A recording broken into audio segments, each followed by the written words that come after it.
શૈલેષભાઈ, આમ તો તમે ઝાલાવાડની વાત કરી, ધાંગધ્રા, હળવદ કે અહીંયા વિસ્તારમાં તમે જોયું તો વાવોમાં કઈ સદીની વાવો જોવા મળે છે અને પાળિયા ઉપર પણ તમે જોવો છો, જૂનવાણી જે પાળિયા છે કે એની જે કઈ કલાકૃતિ છે એને જોવો છો.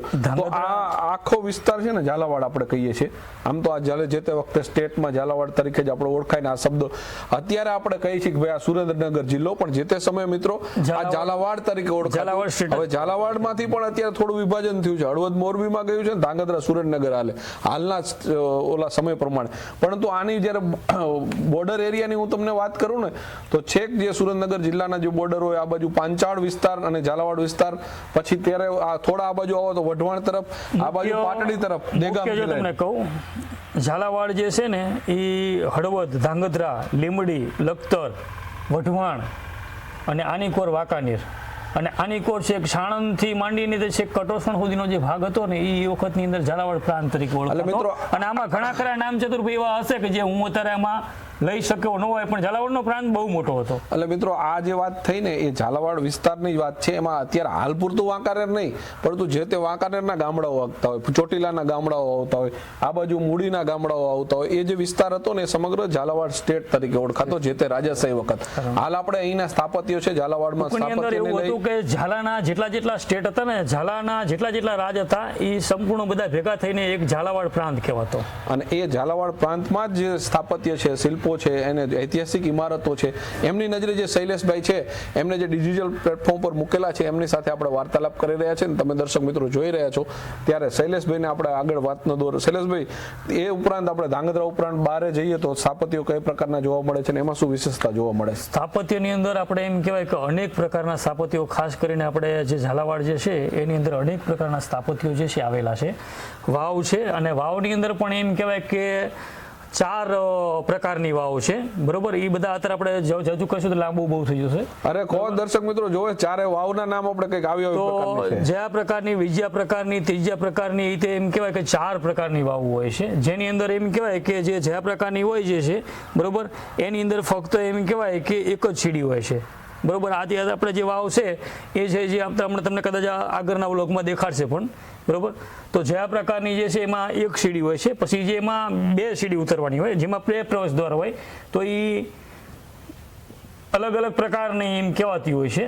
પછી 4 પ્રકારની જે વાવ હોય, બરોબર, જેને 4 બાજુથી સીડી હોય. આ રીતે 3 સીડી હોય તો એ આખી અલગ પ્રકારની. તમે વાવ જોયેલી ઝાલાવાડમાં? જે 4 ઝાલાવાડમાં આપણે ખાસ કરીને અહીંયા તો જે છે ને બધી મોટા ભાગની એમ કહેવાય કે વિજયા પ્રકારની જે છે ને જે એક સીડી વાળી એ વધારે છે. હા, અને બીજી માની લો કે વિશેષતા માની લો કે એ સિવાય સ્થાપત્યમાં તમે પાળિયાઓ જોયા છે? સ્થાપત્યમાં પાળિયા તો ધાંગધ્રામાં એમ કહેવાય કે ખાસ કરીને આપણી જે રણની બોર્ડર રહી કે નહીં, જે ધાંગધ્રાનું રણની કાંતિ, એને ફરતે જેટલા ગામડા આવ્યા કે નહીં, એમાં કોઈ ગામ એવું બાકી નહીં હોય કે જ્યાં આ સ્ટોન મેમોરિયલ એટલે કે પાળિયા નહીં હોય. ગામ કોઈ ગામ એવું નહીં હોય કે જ્યાં પાળિયા અને છત્રી તમને જોવા નહીં મળે. ખાસ કરીને પાળિયા, વાવ, છત્રી, દરબારગઢ, હવા મહેલો, આ બધું બહુ ખાસ છે ઝાલાવાડની અંદર. ખાસ કરીને આપણે જો તમે જાઓ તો વઢવાણમાં જાઓ તો હવા મહેલ જે છે એ બહુ એક સરસ મજાનું શિલ્પ સ્થાપત્ય છે અને એની કોતરણી તમે જુઓ એટલે ખરેખર બહુ એમ કહેવાય કે જોવાલાયક છે. એટલે ઘણા ખરા આવા જે છે, બરોબર, પ્લેસો એ ખરેખર આપણે એમ કહેવાય કે ઝાલાવાડમાં જોવા જેવા છે. એટલે હવે તમે આ ડિજિટલ પ્લેટફોર્મ પર મૂકીને આજે તમે હજુ પણ એ કામ કરી રહ્યા છો, ત્યારે તમને કેવું લાગે છે કે ભાઈ આ ડિજિટલ પ્લેટફોર્મ પરથી?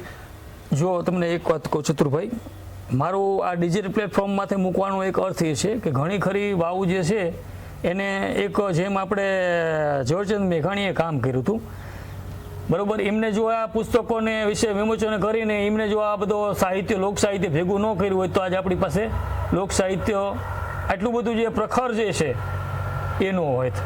એની ગોળે મને એમની ઉપરથી ને ઝવેરચંદ મેઘાણી ઉપરથી જ મને એક જાતની પ્રેરણા મળી કે આપણે જીવન દરમિયાન કંઈક આપણે કરવું જોઈએ, બરોબર. પૈસા મહત્વના નથી, પૈસો તો તમે ગમે એ કામ કરશો એમાં તમને મળવાના જ છે, તમારી મહેનત હશે એટલે તમને મળવાના જ છે. પણ ઘણી ખરી વસ્તુ એવી જે છે કે જેને તમે કેમેરામાં કંડારી લીધા પછી એ વસ્તુ રહી કે નહીં, તમારા કેમેરા અને પ્લેટફોર્મ માટે કાયમ માટે રહેશે. અચ્છા, તો મિત્રો એમનું એક સ્ટેટમેન્ટ એવું પણ છે કે એમને કહેવાનો મતલબ એ થાય છે કે આપણે જે ઝવેરચંદ મેઘાણી ચોટીલામાંથી જ આપણે સૌ જાણીએ છીએ. આમ તો એ આપણું એક પ્રાંતના જ કહેવાય, આપણા વતનના જ માણસ અને એમની જે જીવનશૈલી, એમને જે લોક સાહિત્ય, એમને જે સંપાદન કરવા, એ તમામ બુકોનો નિચોડ એટલે કે તમામ જોઈ અને એમને એવું વિચાર્યું કે વતન માટે થઈ અને કંઈક કરવું જોઈએ. આપણે જ્યારે આવ્યા છીએ ત્યારે અને ઘણી બધી એવી વાતો છે જે હજુ સુધી ત્યાં મેઘાણીજી ન પહોંચી શક્યા હોય, અમે ન પહોંચી શક્યા હોય અને કોઈ પણ સોશિયલ મીડિયા થકી ન પહોંચી શક્યા હોય. આવી અણનમ વાતો હોય ને મિત્રો, એને જોવાનો લોકોને, કારણ કે આ લુપ્તતાના આરે છે.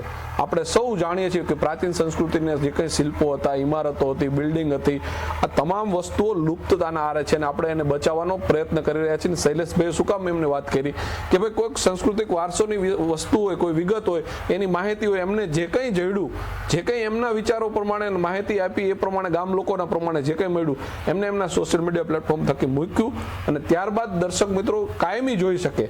માની લો કે અત્યારે આપણે આ વાવ જોઈએ છીએ, અત્યારે હાલ આ અવસ્થામાં છે, કદાચ 10 વર્ષ પછીની અવસ્થા, કદાચ પથ્થરો હોય, કદાચ નીચેની જમીનોમાં ચેન્જીસ આવ્યું હોય, ઇકોલોજી ચેન્જીસ હોય, વાવમાં પાણી ન હોય, વાવ ખંડિત થઈ હોય કે કોઈ પણ ઇમારતો, બિલ્ડિંગો છે વર્ષો બાદ જર્જરિત થતા હોય છે અને ક્યારેક બિલ્ડિંગો ધરાશય પણ થતા હોય છે.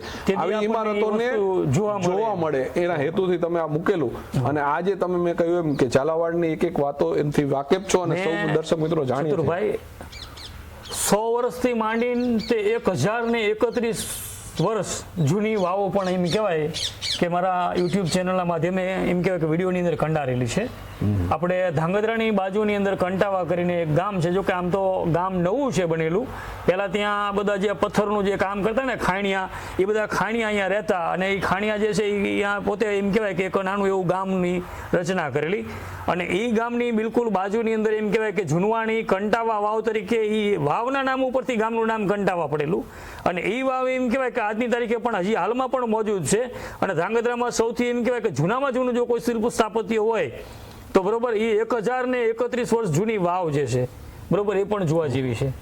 અને આ તમે કીધું કે ભાઈ અનેક ઇતિહાસો પડ્યા છે આવા તો, અને તમે જ્યારે આ કામની શરૂઆત કરી ત્યારે કેવી મુશ્કેલી આવતી? આમ તો જ્યારે કામ શરૂઆત કરીએ ને, કોઈ પણ કામ હોય, પછી આ તમે સોશિયલ મીડિયા પ્લેટફોર્મ પર રજૂ કરવાનું કામ કર્યું હોય કે પછી આપણે નવો વ્યવસાય કરતા હોય, આજે ત્યારે ગમે ત્યારે કોઈ પણ સમયમાં જો તમને કેવી કેવી મુશ્કેલી આવતી? જો શિયાળામાં તો આપણે ઠંડી વેઠતા જ હોઈએ છીએ બરોબર, શિયાળાની અંદર તો તોય પણ આપણે કામ કરીએ શકીએ અને સંશોધન કરી શકીએ, પણ ખાસ કરીને ઉનાળાની અંદર એમ કહેવાય કે એક તો આપણું જે આ પથ્થરનું બધું રહ્યું કે નહીં, એમાં ખાસ કરીને જે હળવદ છે, ધાંગધ્રા છે, એનું ઉનાળાની અંદર જે ટેમ્પરેચર રહ્યું ને એમ કેવું તો 45 થી 47 ડિગ્રી હોય જાય અને એ દરમિયાન પણ અમે બેઠા ન હોય, અમને ગમે ત્યારે એમ થાય કે ભાઈ આ વસ્તુનું નવું કોકે અમને. અને હવે તો પહેલાં તો અમે બધું ગોતવા જતા, પણ હવે તો શું થઈ ગયું ખબર છે કે હવે જેમ એમ પ્લેટફોર્મમાંથી અમે આગળ જતા ગયા એમ લોકો જે દર્શક મિત્રો છે એ પણ એમ કહે છે કે ઝાલાવાડમાં આ ગામની અંદર અમારું આ પાળિયા છે, આ સ્મારક છે, આ વાવ છે, તમે અહીંયા આવો બરોબર. એ લોકોનો પણ હવે એમ કે દર્શક મિત્રોનો પણ પ્રતિસાદ મળી રહ્યો છે. એક સારામાં સારું કાર્ય દર્શક મિત્રોના સહારે અમે કરી રહ્યા છીએ. કોમેન્ટ થ્રુ કે ભાઈ તમારા સૌ સંપર્ક કરતા હોય અને ખ્યાલ આવે આપણને કે આવી જ વસ્તુ બીજા અન્ય વિસ્તારમાં છે.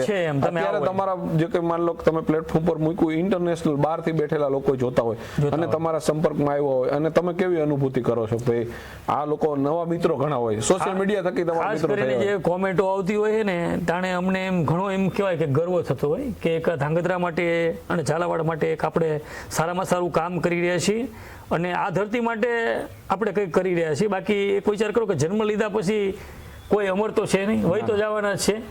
આ ઝવેરચંદ મેઘાણી જે કરીને ગયા એટલે આપણે એમને ઝવેરચંદ મેઘાણીને સંભાળીએ છીએ. ખાસ કરીને પ્રેરણા મને ઝવેરચંદ મેઘાણીની અને એ થ્રુ મને એમ થયું કે મારી પાસે જે શક્તિ છે એનો મારે કંઈક ઉપયોગ કરવો જોઈએ અને જે આ બધી વાવો બધી જૂની રહી વાવ છે, પાળિયા છે, સ્ટોન મેમોરિયલ છે, બધાને મેં કંડારીની જે કંઈ મને ગામમાંથી કે દર્શક મિત્રો પાસેથી જે કંઈ માહિતી મળી બધી માહિતીને ભેગા કર્યા પછી અમુક પ્રોજેક્ટમાં તો મારે એમ કહેવાય કે મેં 6 મહિનાની મહેનત કરેલી અને 6 મહિના પછી પ્રોજેક્ટને મેં રજૂ કરેલો છે. ખાસ કરીને અત્યારે જે હમણાં જ થોડાક ટાઈમ પહેલાં મેં એક ધાંગધ્રાનો પ્રોજેક્ટ કર્યો, ધાંગધ્રાનું શિલ્પ સ્થાપત્ય અને ધાંગધ્રાના શિલ્પીઓ, એના માટેનો એક સરસ મજાનો પ્રોજેક્ટ બનાવ્યો. તો એની અંદર એમ કહેવાય કે મારી 6 મહિનાની મહેનત હતી. જેટલા શિલ્પો જે છે એ બધા શિલ્પોને દેખાડ્યા, ધાંગધ્રાના પથ્થરો ક્યાંથી આવે છે, કઈ ખાણમાંથી આવે છે, કેટલા પ્રકારની ધાંગધ્રાની અંદર ખાણો આવેલી છે, કયા નામ છે, એ સમસ્ત બધી માહિતી સાથે અને કયા કયા મંદિરોના માટે સારામાં સારું કામ આપી રહ્યા છે બધા એમ કહેવાય કે જેટલા શિલ્પકારો છે જેને છે આપણે સોમપુરા કહીએ એ બધાનો એમ કહેવાય કે 4 થી 5 બધા શિલ્પ સ્થાપતિઓ જે છે સારામાં સારું કામ કરી રહ્યા છે ધાંગધ્રાની અંદર. એ બધાનો પરિચય એમનો બધાનો વિડીયોની અંદર એમ કહેવાય કે ઉલ્લેખ એક આખો ડિજિટલાઇઝેશન એના માધ્યમથી એમ કહેવાય કે ધાંગધ્રાની સારામાં સારી ઓળખ કહેવાય એને મેં રજૂ કરેલી છે ડોક્યુમેન્ટરી તરીકે. એટલે મિત્રો આ હતા આપણી પાસે શૈલેષભાઈ, જેઓ શૈલેષભાઈ પંચાલ છે અને મેં કીધું એમ ઝાલાવાડની ભાતીગળ ભૂમિકાને એમને એમના પ્લેટફોર્મ થકી રજૂ કરી છે. એમનું જે કંઈ છે સોશિયલ મીડિયા પ્લેટફોર્મ એ પણ જાણીએ કે કયા કયા પ્લેટફોર્મ પર આપણા દર્શક મિત્રોને જોવા મળશે. તમારી જે કંઈ ચેનલો છે એમના નામ પણ યુટ્યુબ, ઇન્સ્ટાગ્રામ કે ફેસબુકમાં? હા, આપણે દરેક પ્લેટફોર્મમાંથી મારું જે આઈડી છે એમાં બધામાં ભારતખંડ દર્શન એક જ નામ છે, બરોબર. 3 ની અંદર ફેસબુક કહો તોય ભલે, ઇન્સ્ટાગ્રામ કહો તોય ભલે અને યુટ્યુબ કહો તોય ભલે, 3 ની અંદર એક જ નામ ભારતખંડ દર્શન તમે કરશો એટલે તમે ફેસબુકમાં ગોચો તોય મળી જશે, યુટ્યુબમાં મળી જશે ને ઇન્સ્ટાગ્રામમાં મળી જશે. અને એક અન્ય છે ભાતીગળ સંસ્કૃતિ, જેની અંદર એમ કહેવાય કે જે સંસ્કૃતિ જે ભાતીગળતા છે આપણી એને હું દર્શાવવાનો પ્રયત્ન થોડો ઘણો કરી રહ્યો, પણ એની અંદર એમ કહેવાય કે બહુ ઓછા વિડીયો, કારણ કે કન્ટેન્ટને ગોતવો, ભાતીગળ કન્ટેન્ટને ગોતવો બહુ અઘરો હોય છે.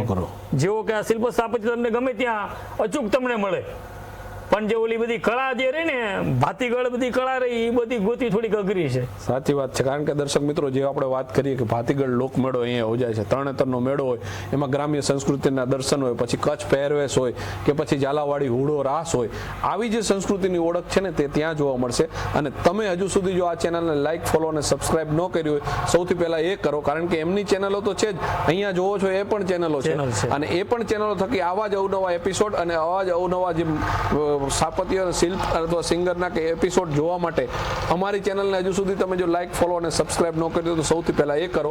કારણ કે મેં કહ્યું એમ કે શૈલેષભાઈની ચેનલો છે એમાં પણ જોવો અને અમારી ચેનલ છે એમાં પણ જોવો, એનાથી તમને ખ્યાલ આવશે કે ભાઈ આ કામ છે એ કઈ, આમ તો જો કે એમનું કામ છે ને એ ઘઉંમાંથી કાંકરા વીણવાનું એ તરફ કહેવાય, કારણ કે જે આપણી લુપ્ત થતી સંસ્કૃતિ, શિલ્પકલાઓ હોય કે પછી કોઈ પણ ઇમારતો હોય એ ખંડિત હાલતમાં હોય કે પછી એને ઉજાગર કરવાનો પ્રયત્ન કર્યો હોય કે એની મરામત થાય અથવા તો આપણો ઇતિહાસ સચવાય એવા હેતુથી એમને જે પ્લેટફોર્મ પર મૂકેલું છે અને એ ખૂબ મહેનત માગી લેવું કામ છે. દર્શક મિત્રો, ત્યારે સૌ દર્શક મિત્રોનો ખૂબ ખૂબ આભાર અને તમામ દર્શક મિત્રોને ફરી એકવાર વિનંતી કરું છું કે શૈલેષભાઈની જે ભારતખંડ દર્શન છે એ અને તમે જે જોઈ રહ્યા છો એ ચેનલને હજુ સુધી લાઈક, ફોલો અને સબસ્ક્રાઇબ ન કર્યું તો સૌથી પહેલા એ કરી લો, કારણ કે જેવો વિડીયો અપલોડ થાય એવો તમારા મોબાઈલમાં નોટિફિકેશન આવે. આભાર દર્શક મિત્રોનો.